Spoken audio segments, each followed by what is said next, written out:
So hi everyone, thanks for coming for this AMA. This is the last Thursday of the month. This is our regular date for tech talks, and we're gonna keep doing these times. This one is a bit special because we are not having external people or a presentation that is not necessarily connected to Alephium. This one is with our founder and core dev, Cheng, about proof of less work, which is an invention on which we published a long article on Medium a few weeks back. We got a lot of questions, so we thought we would do an AMA on the topic so we can close it off kind of and the next thing document. Thanks for your questions. We got like many questions. We've put them in order with our own questions for the AMA today so that it makes sense in terms of déroulé. I will ask the questions and Cheng will answer most of them. And there will be more time. So you can always add your questions in the chat. Someone will take them and at the end we'll have them in order so we can answer your questions.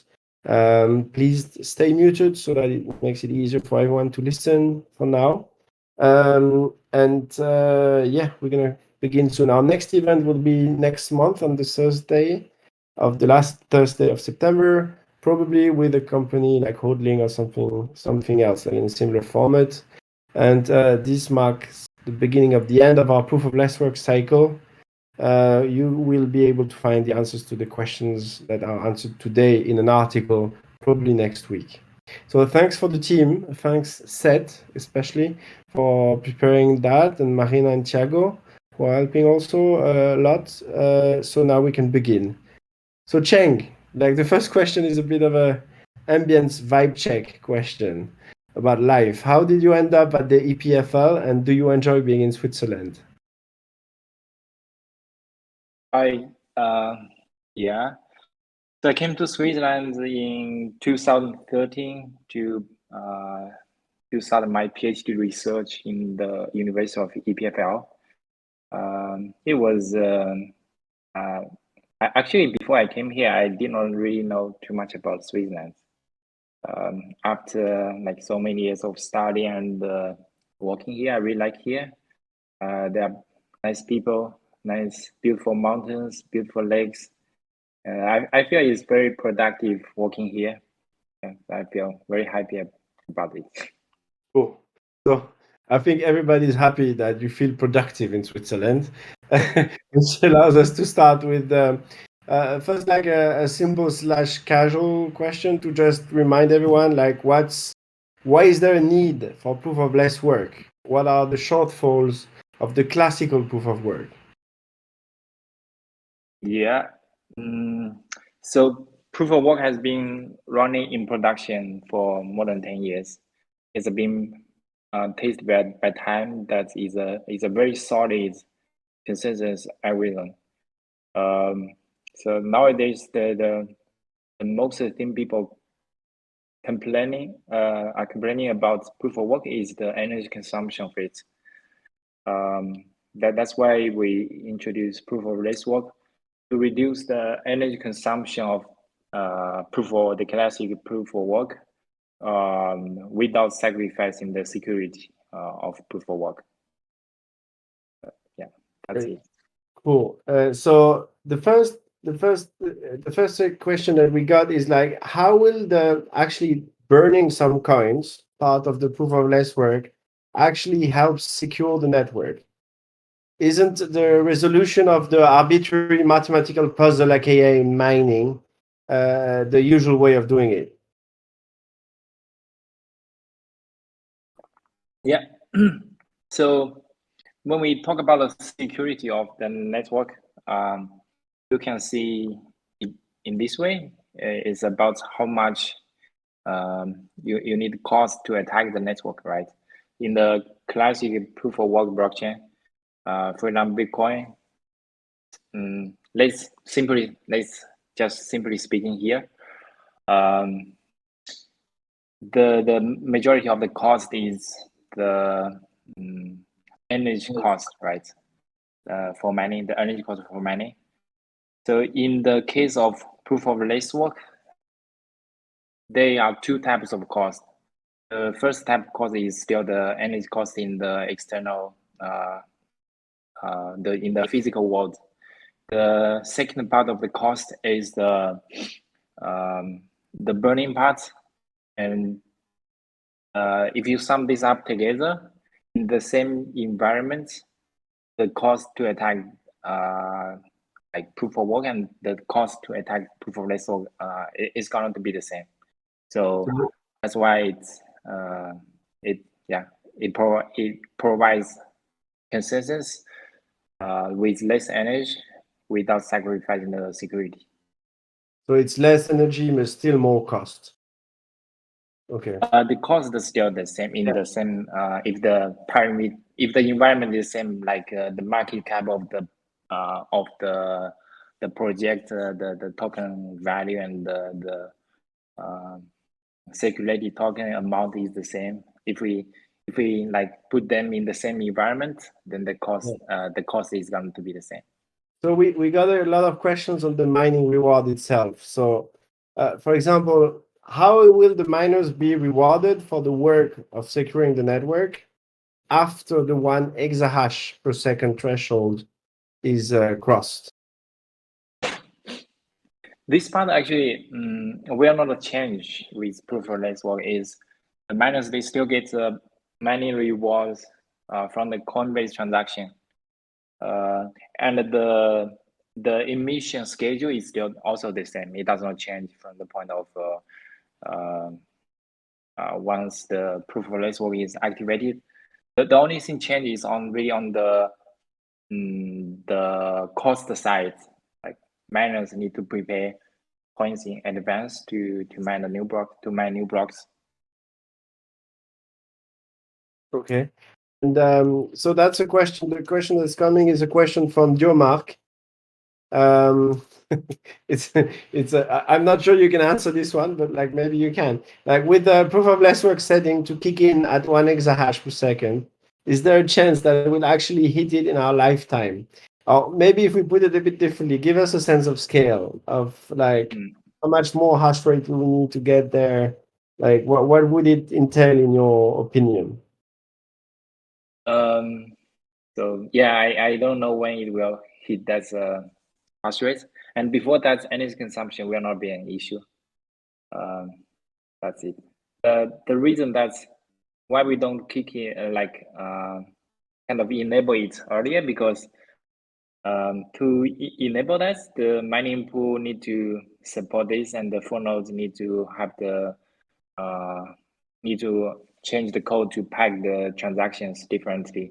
It will take time, and like when the hash rate is really low, it means the ecosystem of the blockchain is really not big enough, and the mining pool might not be like willing to invest enough resources to support this.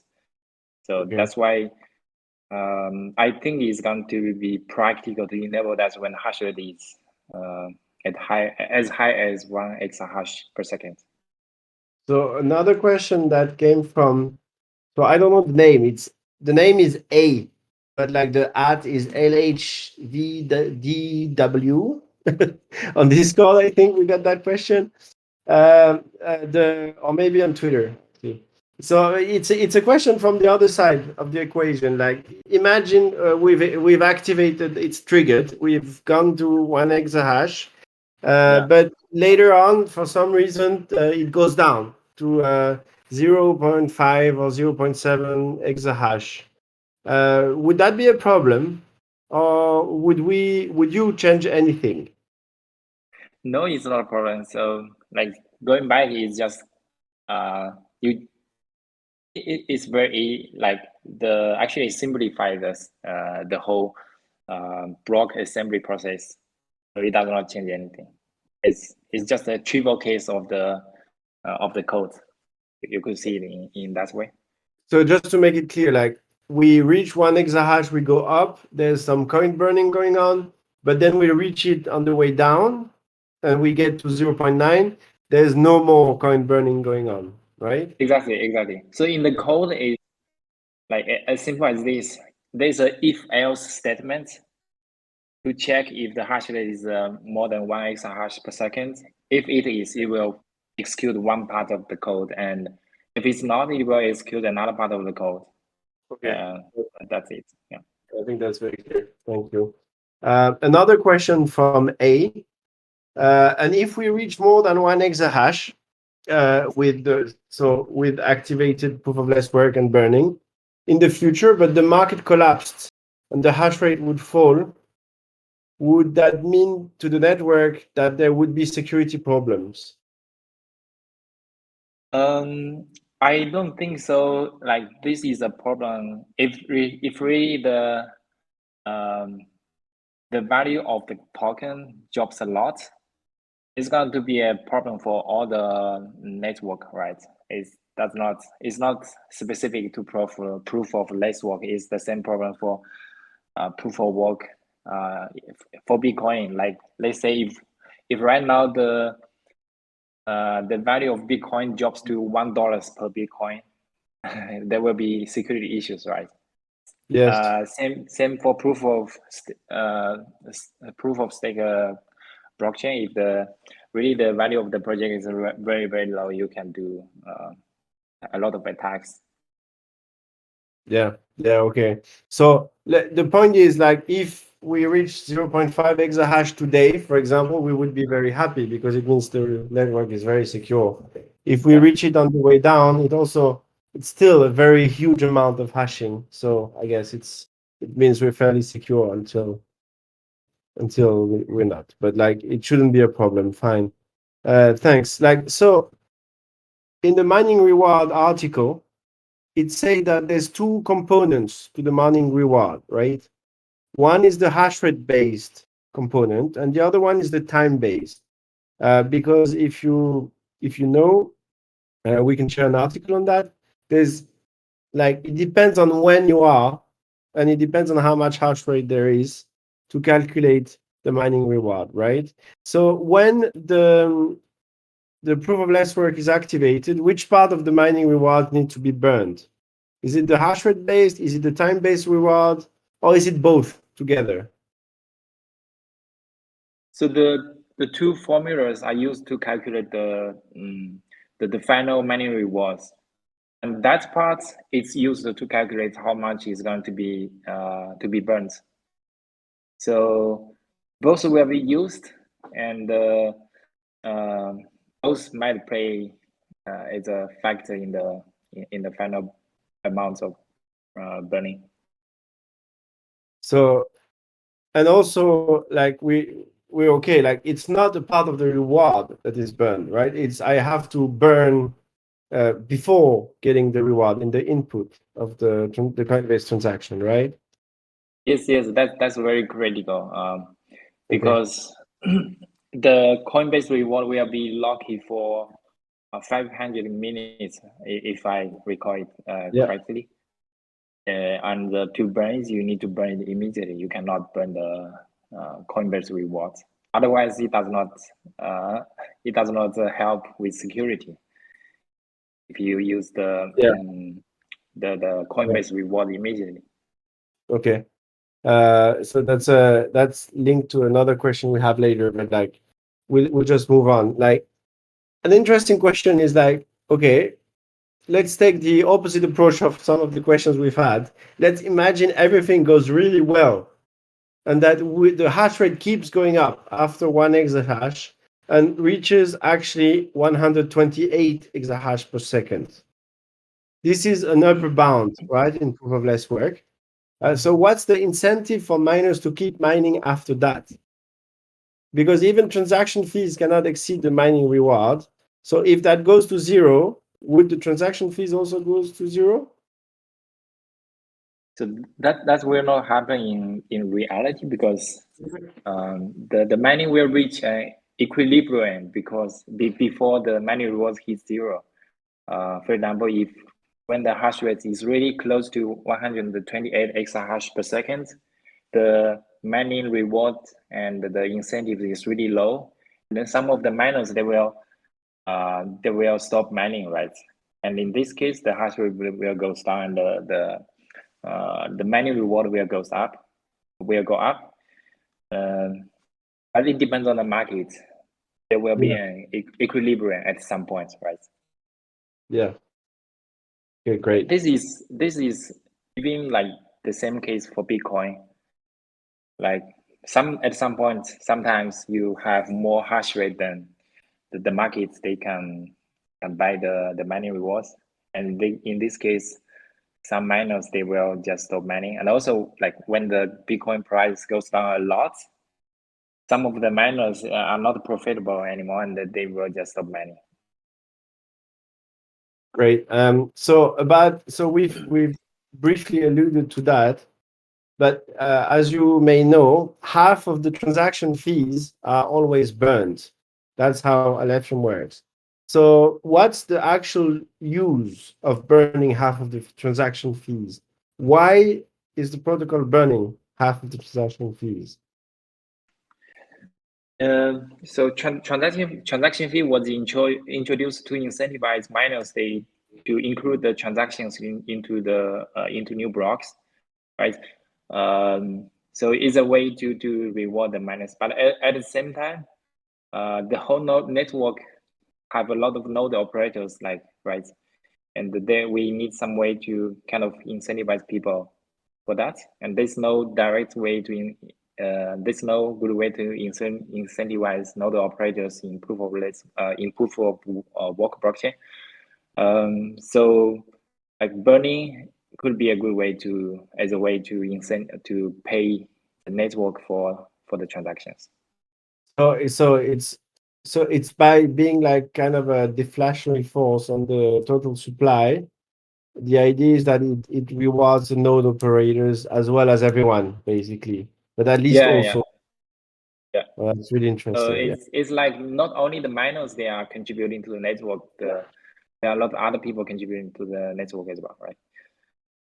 Yeah, that's really interesting. I never thought of that. And so it's a bit of a trick question, but I'm going to ask it anyway. Imagine we're in the simulation, right? And we already now, today, we are at 1.5 exahash of hash rate, and we're in the middle of 2024. So you have an idea of the hash rate based component, and you have an idea of the time-based component. What is the amount of ALPHs that I need to sacrifice to be able to mine? So I have no idea about this. It's like if you ask me right now, what is 99 times 77? I have no idea. So I think we have published the kind of the formula, at least the graphs for the reward of the two curves and how to calculate them. And for the future, when hash rate is really high enough and proof of less work is going to be activated, I think we can provide some front end tools for people to calculate them. You know, when you put in the parameters like the hash rates and the timestamp, the website can return you how much you're gonna need to bear. That's it. And I don't think it's really a problem for mining pools, because mining pool operators, they are very professional, and they're going to have the code for it. Okay, perfect. Then we have another question before we get to another community member suggested question. What about difficulty? So when the network goes through the 1 exahash of hash rate, will the difficulty adjustment keep the block time constant be changed? Or how does the coin burning actually influences the difficulty parameter itself? So this question actually can involve some technical details. So I would rather answer it in another way. We could see the coin burning as virtual mining, and the physical mining as like reality mining. and in this case, the virtual money and the virtual money works exactly like the real money. It changes the difficulty if following the same rules. If there are more people mining it, no matter it's real money or it's virtual money, the difficulty will goes up. Otherwise, it will go down. Just in that, exactly the same rule. But So it's the how same it? rule. Sorry. So it's the same. Basically, it's the same mechanism. Like it keeps Yeah. the virtual mining is part of the index of the total difficulty for determining like the difficulty of the mining, right? Okay. It is, but not that simple because the virtual mining is kind of correlated to the virtual to the real mining. There are some ratio between them, right? So actually, if the real mining changes, the virtual mining need to be changed, the amounts. Okay. Yeah, I'm not sure I understand completely, but like we'll keep that for another time. But thanks for the. It's actually interesting to have the framing of the virtual mining. I think the one of the very important thing in the design is we try to make it as simple as possible, and because the classical proof of work is really simple and it's easy to test and it's very robust. We don't want to make proof of less work complicated. So like really a lot of in a lot of cases it just works exactly the same as the classical proof of work. It's just like we have this virtual mining part. Okay. That's why the difficulty adjustment is more or less the same as before. Okay. Good. So now it's a question about by Noah, who's very active in our Telegram groups and very involved with Ergo also. And it's a question about permissionlessness. So since existing coins are required to participate in proof of less work, because you need to burn them, do you think this interferes with the accessibility of GPU mining, where anybody with a GPU can participate anonymously? If coins are needed already, this runs into a similar problem as proof of stake, where coins must be acquired through some exchange to participate in the network. I don't think so. There are two types of miners. The first type of miner is the poor miners. In this case, the miners does not need to prepare any coins in advance because it's going to be handled by the mining pool. So for this type of miners, it will be the same as classical proof of work. For solo miners, they need to pay coins in advance, only in the case that they mine a new block. So that will depend on how much hash rate the solo miner have. For example, if it's a small solo miner, like if I can only find one block per day, then it means I only need to have at most the one block reward in advance before I could start the mining. In this case, right nowadays is really cheap, right? I think even when the hash rate goes to 1 exahash per second, the cost is still gonna be not significant if you think about the cost of hardware and the cost of electricity. So it's not really going to worsen the situation that much. I don't think it will affect proof of affect permissionless. And nowadays, if we see, like for example, for Bitcoin, actually the cost for mining is not really that cheap. So in this case, I would say it will not be worse than Bitcoin. Yeah, like it's really interesting. So like actually I didn't think of that before, but like basically first you only need the coin if you find a block, which is very interesting idea. And you only need one block mining reward basically upfront. Because the cost will always stay the cost of no the cost. that's not true, unfortunately. It depends on the hash rate. So in the case I just described, it's like you're gonna to find one block in one day. In that case, you are good. If you are a solo miner with a lot of hash rate, you're going to have a bit more because you're going to mine a lot of blocks in for example in 500 minutes, and the mining reward, they will be locked for 500 minutes. But after that, you're going to reuse the mining rewards to do for mining. So as long as you can prepare the how to say, the coins that is unlocked, and you can use them for burning, that's good. So it really depends on hash rate. For mining input, they will definitely need to prepare a little bit more in advance, and not too like horrible. But it gives us an order of magnitude, so that it's really good. Thanks for answering that.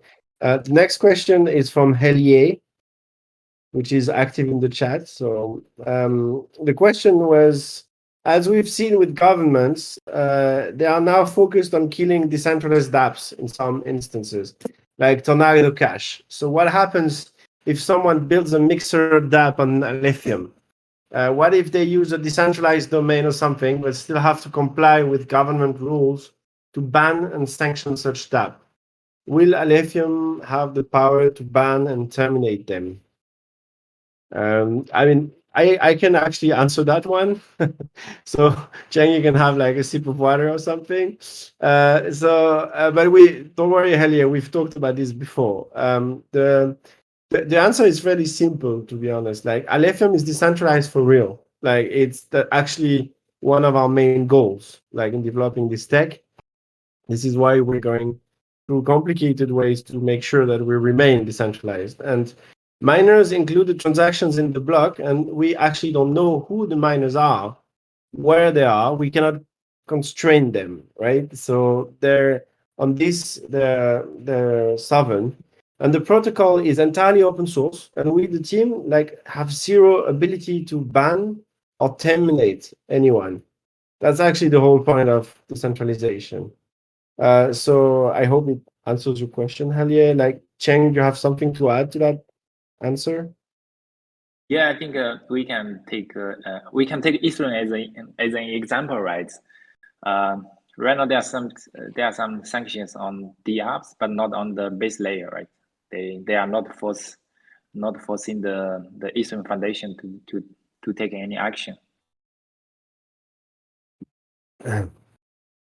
Then there was two questions on deflationary forces.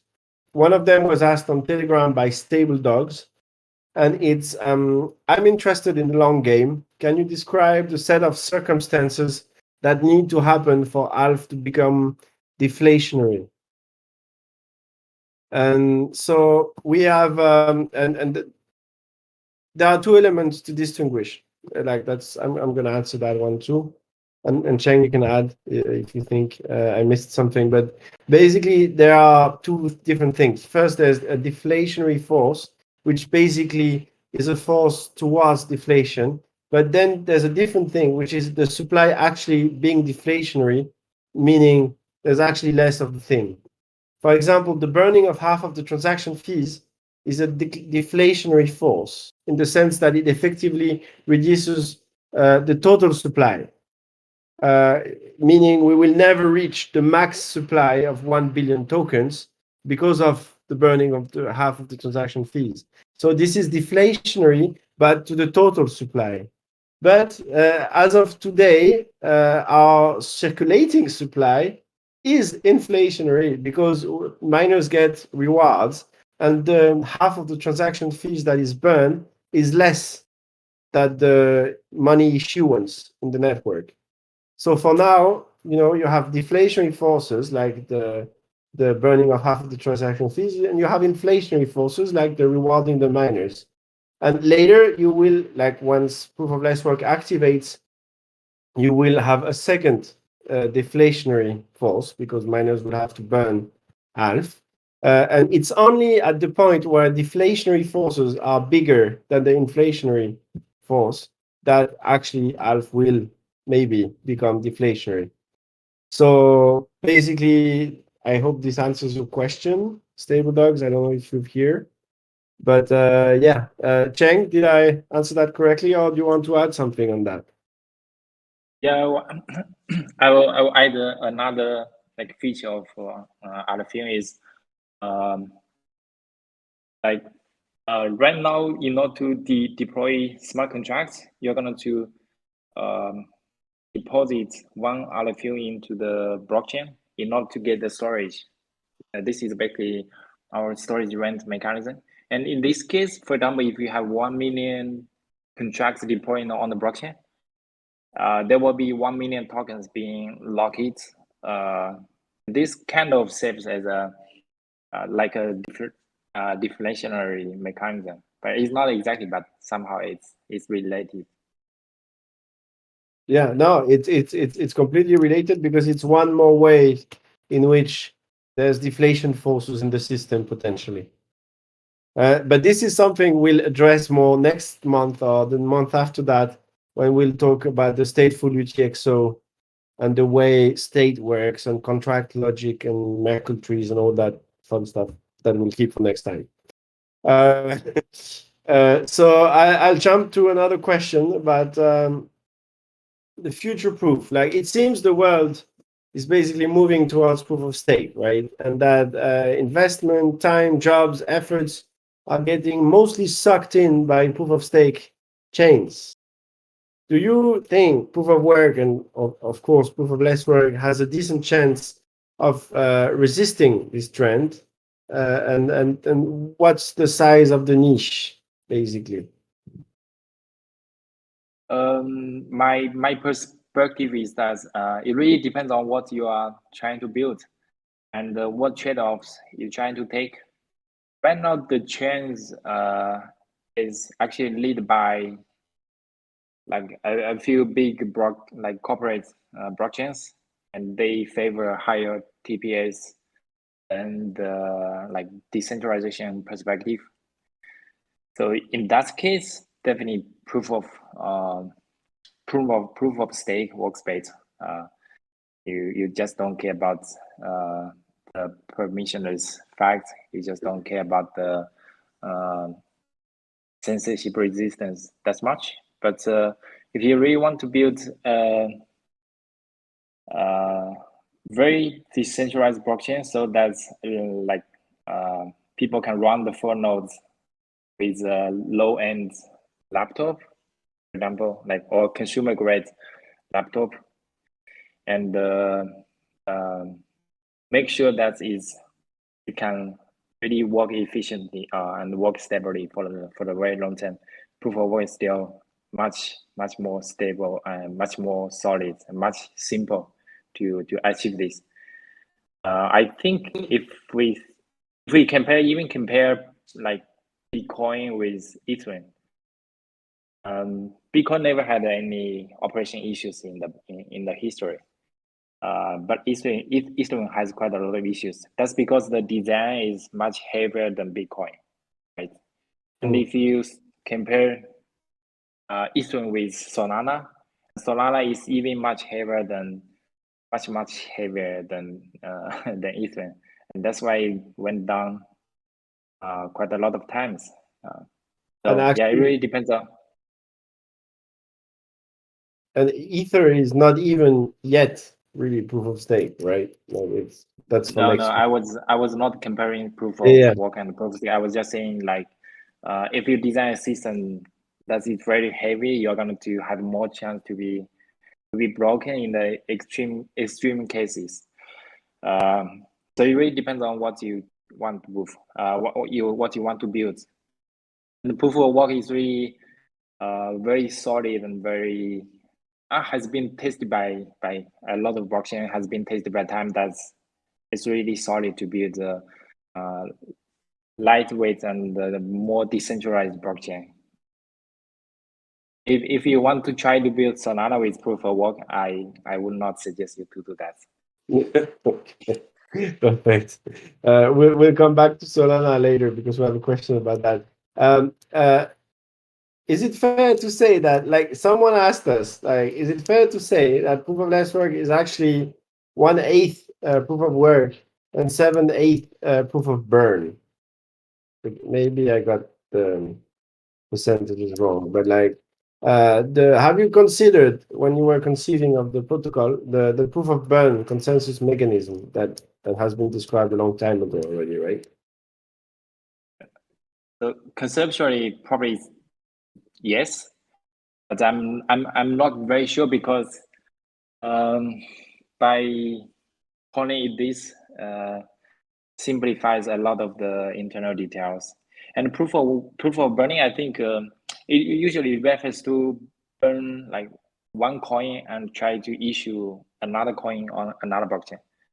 For example, Yes. if you, for example, you burn Bitcoin on Bitcoin blockchain and you issue Comes another fast. Bitcoin on another blockchain. Yeah, but in our case, it's really burn the same coin. So it's a bit different from the usual one, the usual proof of burning people used. Perfect. Perfect. We still have like 6 more questions. So guys, if you guys and girls, right? If you have more questions, like, do not hesitate to put them in the chat. Of course, where a lot of discussions about dogs and cats are happening for now.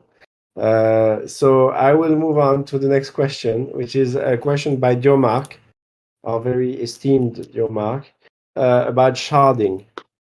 What is the process of adding additional shards? Like, does it require a hard fork? And if so, how would that be handled?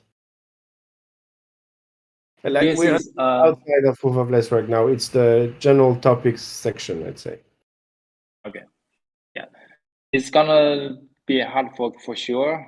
We are going to increase the size of the groups, and we are gonna do when in the block flow algorithm, we're going to include more blockchains as dependencies. That's going to be the change. We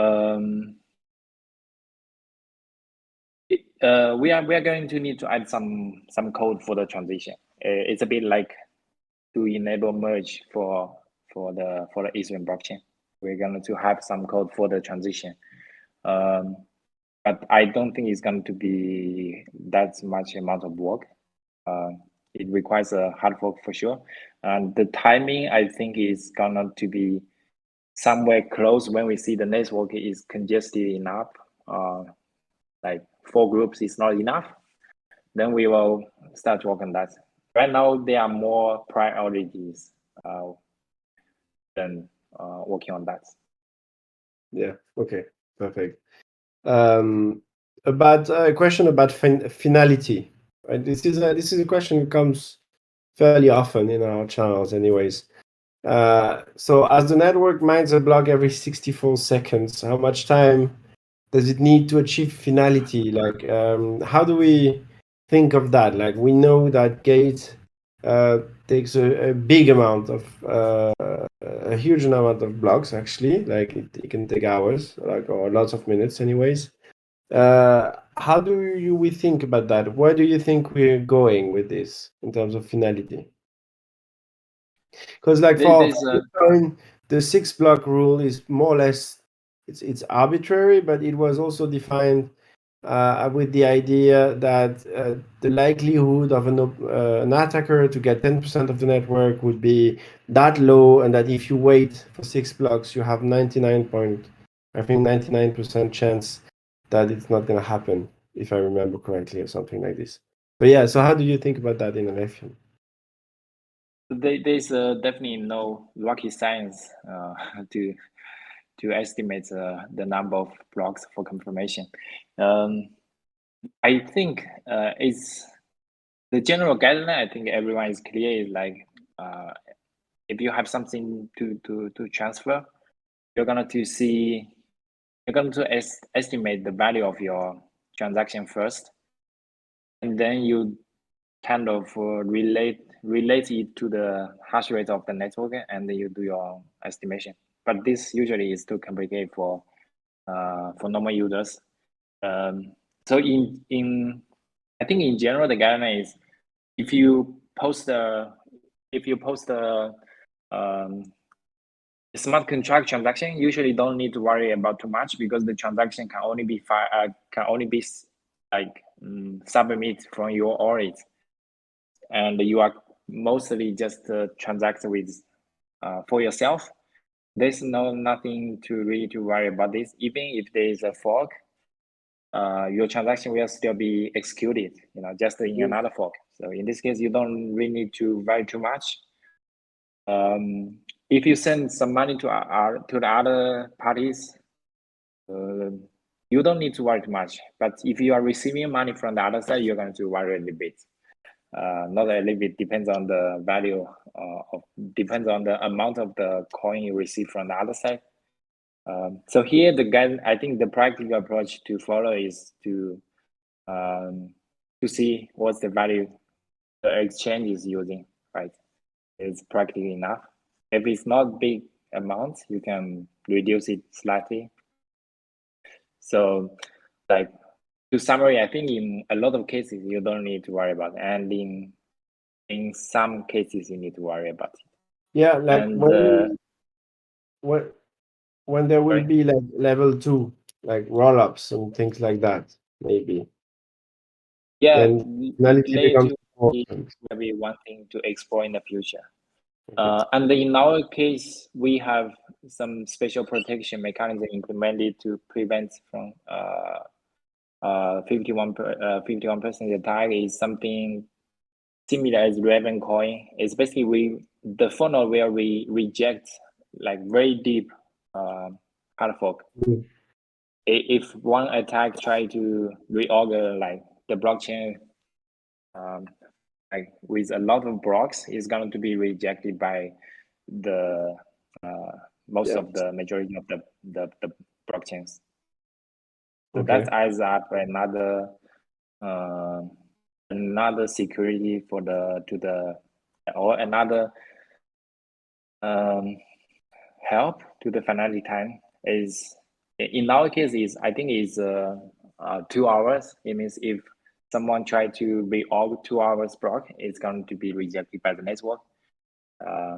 So 2 hours can be a pretty safe finality time.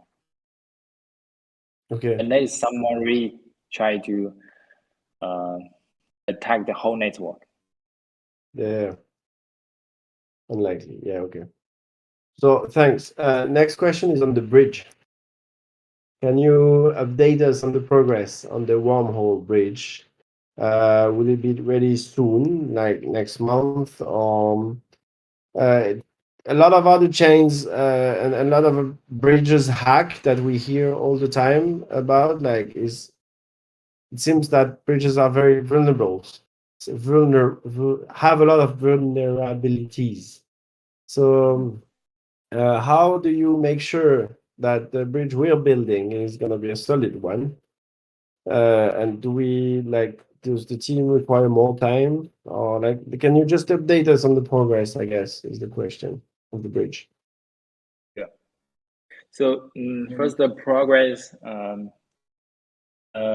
like 目前 has actually finished all the features. I think 2 months ago, and since then I and Hongqiao we jump into review the code and try to improve the code as well. It's very easy to build something works, but it's really hard to build something that is secure. For example, for a lot of smart contracts, like usually it takes quite a long time to review the security. So it's the same in our case. Not only we are reviewing the smart contracts, we are also taking the chance to really to improve the whole dAPP stack. So it's kind of when we see some issues in the smart contracts on the bridge, we start to improve the SDK. We start to improve the full nodes. And when we improve them, we apply them and we start another round of review. So it's the process works like this. That's why it takes a lot of time. It's not just it's not just that we work on the bridge. We actually take the chance to work on the whole stack. And right now, I think we are very close to the kind of the first version of all of them. The language, the virtual machine, the SDK, the bridge.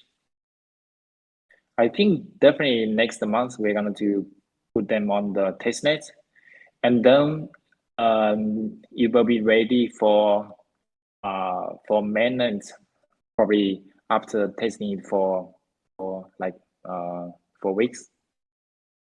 So that's the stage. The second question about security of bridge. So that's definitely a big topic.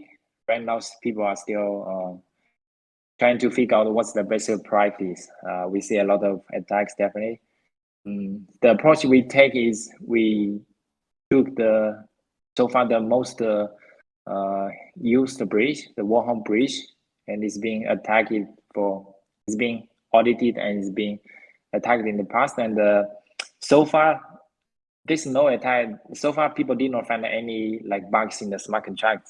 And this part is really, really high quality and it's been tested by time and also tested with a lot of liquidity.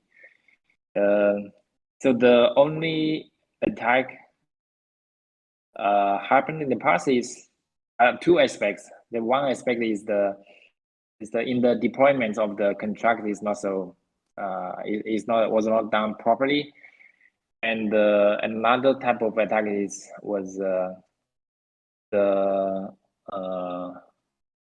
Solana upgrading. The Solana like the version of the Solana was not upgraded in time, which caused some troubles.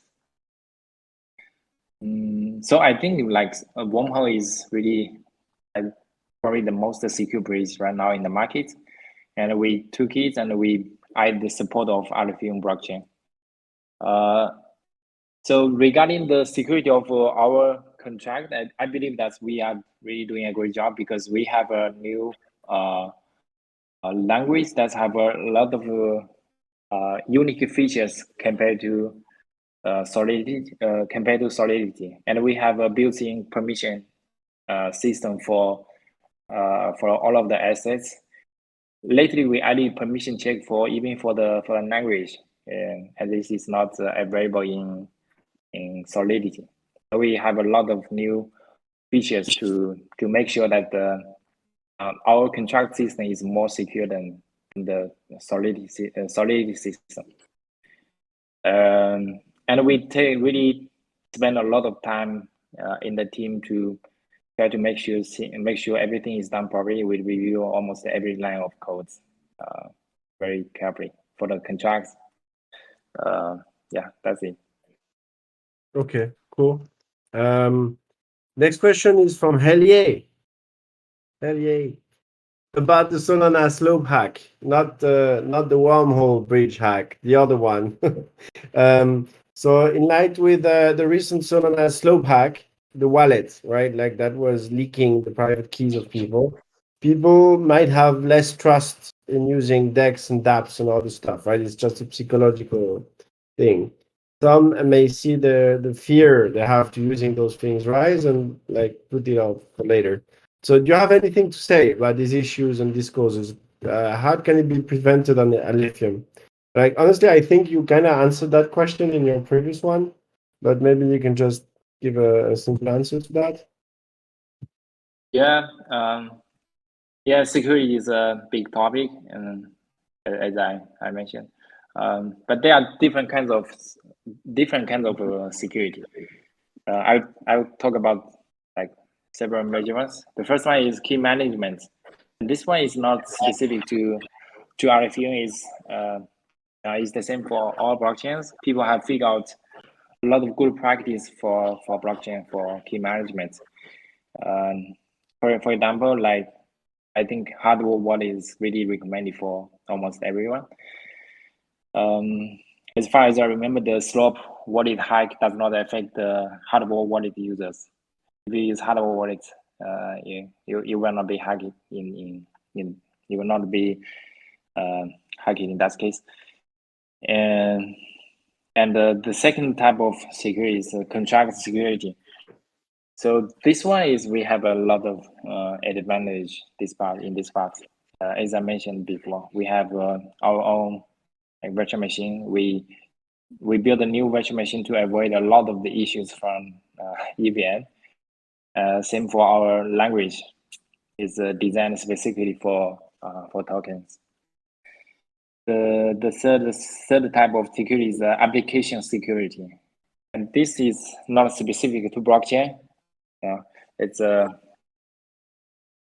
It basically requires the team or the engineers to know how to write secure code. For example, like the application should never store the clear text of password or mnemonic in the database. And it seems like in the case of stop wallet attack, it seems like the team they store the clear text or mnemonic in the database somehow, something like that. I don't remember exactly the details, but it's more or less like that. So yeah, as we can see, like these different type of security need different practice, different approach to improve them or mitigate them, right? Perfect. And there we go to the last question of our list, and then I'll just ask the questions we got in the chat. So this question is by Jay Bashimov, and it's about DAPP. He basically has two questions. So the first one is, what DAPP do you consider to be efficient, powerful, and that can help to improve the system? And the second question is that he says, I know you love theory. So what theory are you planning on to practice on the ALPH system for further improvement? So for the ecosystem, I think right now we are focusing on DEX, naming service, NFT, and probably we will also work on the stablecoin and lending platform. All of them have been proved that be very important for the DeFi ecosystem. So definitely we're going to have all of them.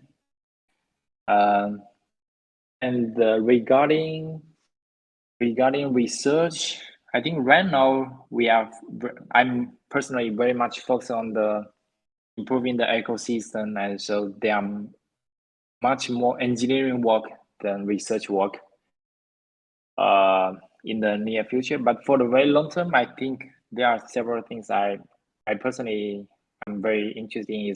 First thing is the financial theory for finance basically, because there are a lot of financial stuff in DeFi, in dApps. It's gonna definitely be helpful to learn the theory of finance and to get them applied in DeFi. And another part is about the security of smart contract. There are a lot of research on this part. I'm gonna probably take some of the practical theory and apply them to our system.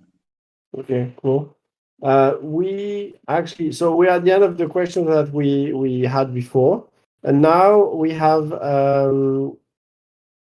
4 questions that came during the discussion. People, you're still welcome to add your questions in the chat, but like I'm gonna ask the questions that we had already. So Smurfic asked if proof of last word is similar to Zilliqa mining. So yeah. No, to be honest, I did not really look that much into Zilliqa's mining, but it's definitely going to be very different. This is it's a new algorithm. Okay. So a question of Rico's works that you more or less answered anyway, because it's similar to a question we had, but like I'm still gonna ask it. Like, how long do you expect it will to take? how long do you expect it will take to reach 100 exahash per second? Is it tomorrow? Not tomorrow, for When sure. will- I think it really depends on the market, as I said. I have no good answer, but let's hope it will happen soon. I to be honest, I would be more worried if you had an answer to that question. So I mean, I'm happy with no. Monday. I think like before we reach that, we're going to see some ASICs pop up first. Sorry. We're going to see ASICs first, and then we see 1 extra hash per second. Okay. Perfect. You know, ASICs, the rigs. Right now, it's still a lot of GPU mining, I think. I'm not sure, to be honest. Hell yeah asked a question that is a little bit off topic, he says, but it's still an interesting question. Because we hear a lot more about potential blackouts and like energy costs that are hiking all across Europe. Do you think like miners will feel confident to mine Alephium? Will proof of less work help here?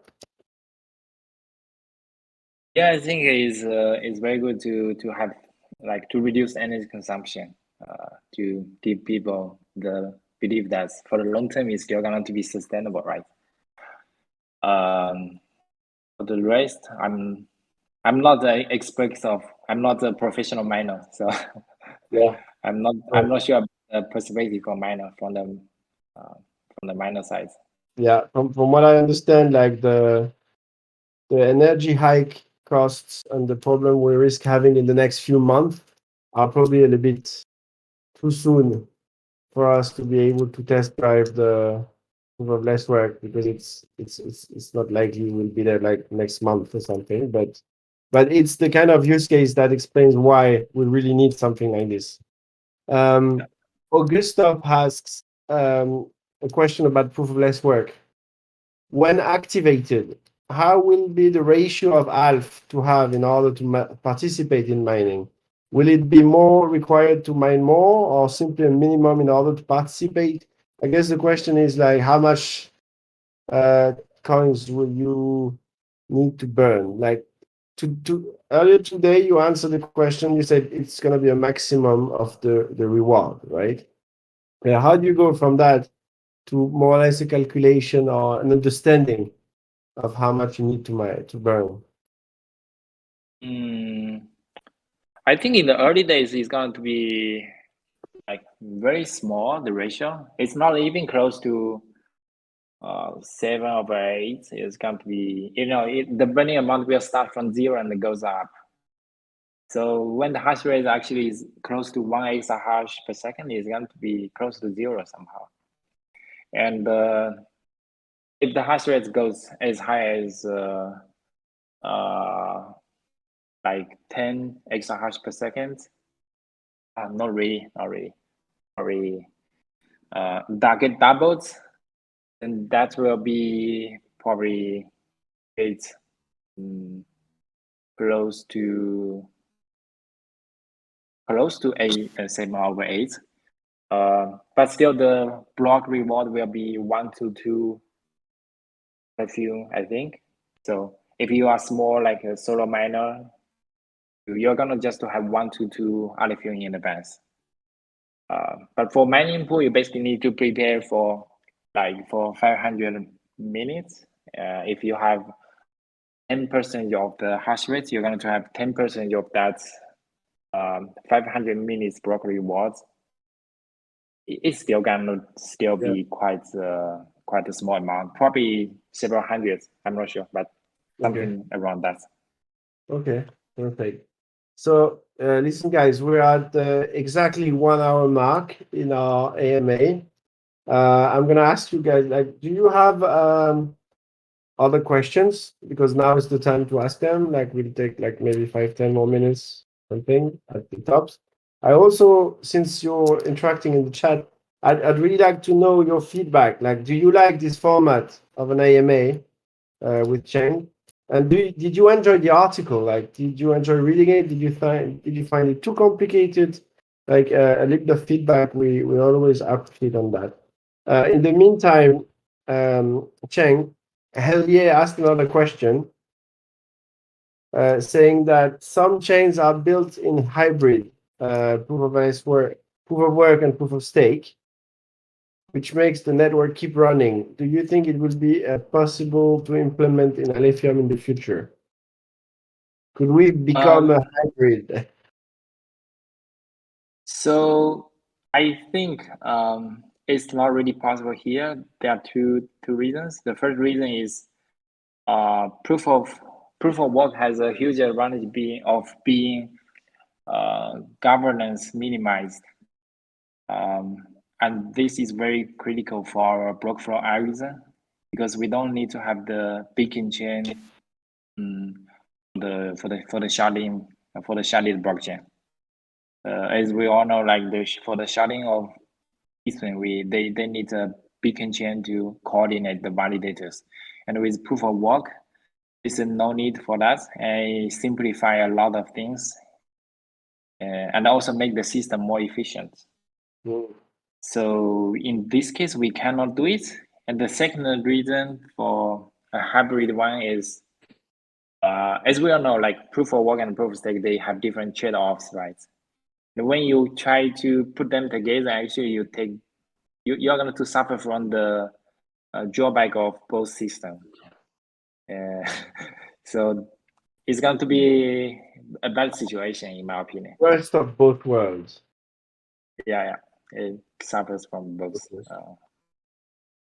Okay, so I think we're good with the questions. So this video, for those who want to watch it again, will be published on YouTube. We will also work to put it in a text format so that will be a useful complement to the article. If you have more questions, you can always come in our channels. Like as you know, we're very open to questions and active there. And we want to thank you for coming. And that's it. Thanks, Cheng, for taking your time to answer our questions. Thanks, Seth, again, for organizing this always so gracefully. Thiago, for your help, and Marina also, and all of you, the team, for answering questions in the chat while we're talking. So thank you, guys. Thank you all. Ciao. Bye. Bye.